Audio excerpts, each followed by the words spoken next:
n'iryo kuritabira ndetse n'iryo gutera ibiti bishasha ryaratangujwe ku mugaragaro kuri uyu wa 27 Munyonyo. Ibikorwa vyatunganirijwe ku mutumba mu Bavu muri zone Bweru ya commune Ruyigi, ahasanzwe hari ikawa yatewe n'ikigo ODK ku buringanire burenga gati hegitare 11. Ico gikorwa cari citabwe n'intumwa z'ubushikiranganje bujejwe ivy'uburimyi n'ubworozi hamwe n'ubujejwe ivy'ubudandaji. Abahinga b'indimo babanje kwereka baraho ubuhinga nyabwo bwabo bwo gupompa ikawa, ubuhinga bwo kuritabira, ndetse bakaba baranerekanye ubuhinga bwo gutera neza ikawa imbere yuko hugururwa nyezina ayo masekeza. Salvatore Bigirimana, umuhanuzi mwishikira mu biro vya Buramatari w'intara ya Buhumuza, yamenyesheje ko bahimirije abantu bose muri iyo ntara umwe wese atera igipimo c'ikawa, ariko agasaba ababijejwe nabo gukora ibishoboka kugira ngo abarimyi ntibadebukirwe muri ivyo. Twarahimirije abene igihugu bose ko urugo rwose ruteza gutera igipimo c'ikawa. Hirya no hino rero harakwiragiye amapepiniyeri y'ikawa, tukaba tugiye gushwara imitumba yose dutera iyo mivyaro kugira ngo imvura izoze gucika izo kawa zimaze gufata. Twarumvise ko usanga kumbura harimo utubazo tumwe tumwe, cyo gituma twagomba dusabe ikigo ODK yuko murano yuko turafite umugambi wo guteza imbere igiterwa c'ikawa, ariko hari igihe abene igihugu usanga baciwe intege niteba ryo kubashikiza agahembo kabo iyo baguriwe ikawa.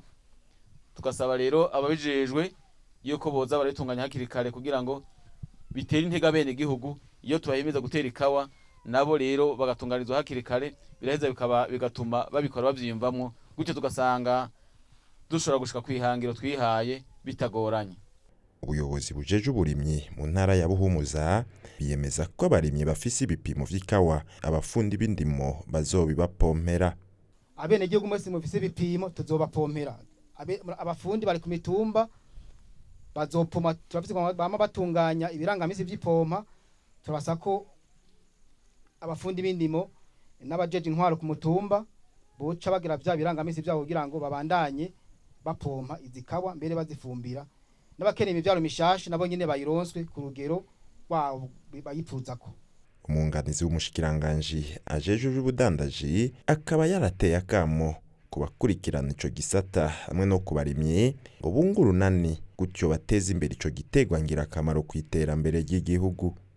Naho leta y'u Burundi iriko irashira inguvu zidasanzwe muri ico gisata kugira ngo umwimbu wiyongere mu gufata ingingo zorohereza kandi zitera intege umurimyi, biraboneka ko hari abadendebukiwe.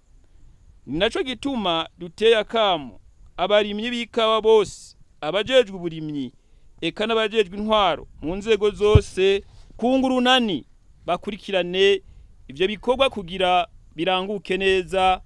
Narijya abahinga bavuga ko iyo ikawa ikoreye neza igafumbirwa neza, umwimbu ushobora kwiyongera gushika ku bice birenga 40%.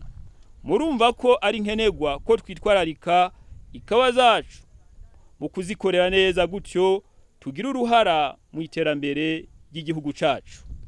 Abarimyi bose b'ikawa bakaba bahamagarirwa kwitabira ayo masekeza yo gupompa ikawa, kuritabira ndetse no gutera ibiti bishasha. Bakibutsa ko kugira ikawa igira kanovera gutyo yemegwe ku rwego mpuzamakungu nk'ikawa nyayo bisaba kwitabizwa n'umwavu w'ikirundi. Ikigo ODK kikaba gihamagarirwa kubandanya gikurikirana neza ico gitegwa c'ikawa kugira ngo kibe koko igitegwa gituma imiryango yisununura, tuma n'igihugu gishikira rya terambere cifuza.